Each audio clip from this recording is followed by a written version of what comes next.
Freedom.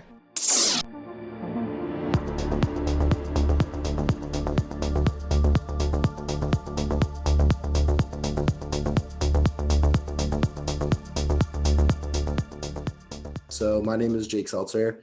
I'm the founder and CEO of Finance Blocks.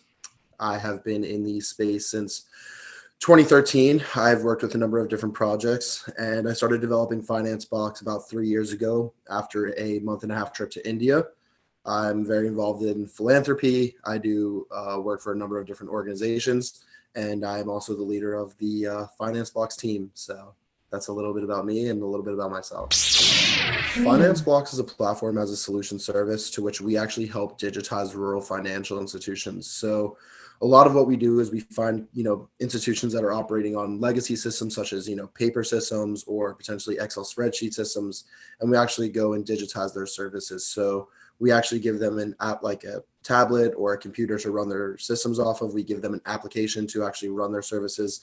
We give them a core banking solution. We give them a website, and we give them actual services to where they can actually bring Wi-Fi to their actual institution. And so we're sort of a fully encompassed digital infrastructure sort of solution to rural financial institutions. So a rural financial institution could be anything from a bank, a cooperative credit society, a union institution. If you're somewhat based here in the States, which I'm sure a lot of your listeners are, picture almost in a sense like a state bank or a bank that operates for rural and agricultural needs. So we're sort of targeting these different banks in places like Madhya Pradesh, India, Lagos, Nigeria, and a number of different other, rural areas of different countries of which we're trying to target. So essentially just think about us as sort of a core banking solution and a digital infrastructure platform that is helping bring, financial inclusion and services needed to these different areas. Freedom. For the actual rural financial institutions themselves, we've really built out a platform that works to actually help cater to their needs. So we've really brought to the forefront the ability for a core banking solution to actually digitize their infrastructure. We've brought the ability to sort of manage loans and actually bridge loan gaps. We've brought in a number of different services for these actual rural financial institutions to sort of offer better services and financial inclusion. For the users themselves, we've actually developed an app platform where you can actually go and download right now in the Google Play Store, where you can actually go and actually download an application to where you can see updates instantaneously. You can apply for loans. You can view your EMIs. You can sort of track all of your digital services. You can actually, when you have a debt collector in a lot of places, so for instance, places like India where debt collectors will come and collect debts for these institutions, you actually have a debt collector program there where it actually verifies and tracks the amount of payments that are being made when these debt collectors come. So what we're really doing is we're actually building out a platform that helps to fight, corruption, as well as also is really built on financial inclusion. It's something that we believe is sort of a right for every person. And we also want to teach them about, the future of Web3, right? Because if they have an understanding of blockchain and they understand a lot of things in this space, they'll be able to take advantage of other services, right? So it's not just about, financial inclusion and delivering them better financial services. It's also about educating. Freedom. So the main message is work with us, right? I think that's our main message, right? Is we want to come into your ecosystems, we want to come into your geographical places, and we want to make your systems better, whether that's, South America or Africa or South Asia, Eastern Europe. There's a lot of people that need help. Around 25% of the world remains unbanked, and nearly another 30 to 40% of people are actually being underserved by their current financial institutions. And so what we want to tell mayors and commissioners or governors or whatever governments are interested in working with us is, give us the ability and, give us the chance, right? So our platform is actually completely free. So we actually give away those tablets. We give away our core banking solution. We give away our entire systems at no fee to the institution or to the users. So really it's just a matter of allowing us for implementation, right? So our main message and really what we've tried to portray, and right now we're working with the Indian government as well as some members of the, ministry in Nigeria.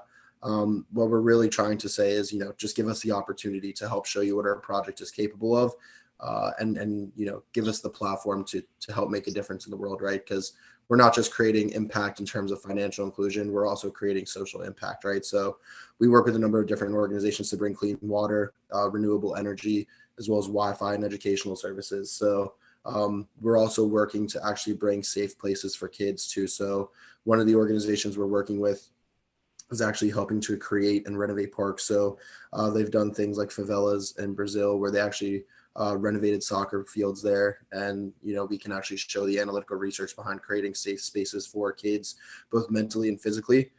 So we're not actually just focusing on financial inclusion. We're really focusing on social impact and the ability that we can have to change an ecosystem, not just from the financial standpoint, but as a community as a whole, right? Because financial inclusion is a lot more than just providing people bank accounts or giving them the ability to access loans. It's about creating social impact on the ground and really changing people's lives.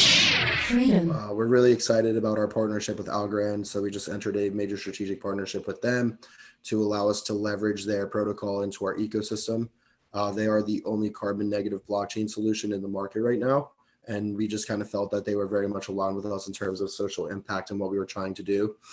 We've raised 25 of $35 million that we were seeking from the Gem Digital Limited. They are a Bahamas-based digital asset firm that does quite a bit of investing. So they are sort of our anchor VC right now, and they've really taken us through our sort of growth raise. And then really the last comment and really the last thing that we want people to know about us is that we're also working with a number of different exchanges as well as a number of different people to bring strategic partnerships to our ecosystem. So you can follow us on Twitter, you can follow us on Instagram, you can follow us on Facebook.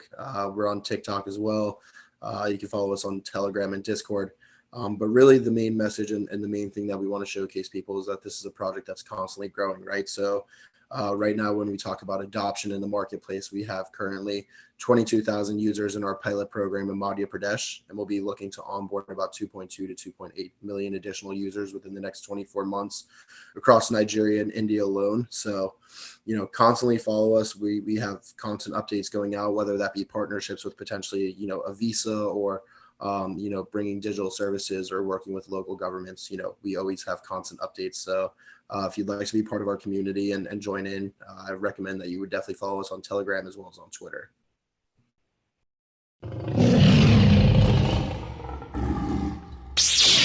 Freedom.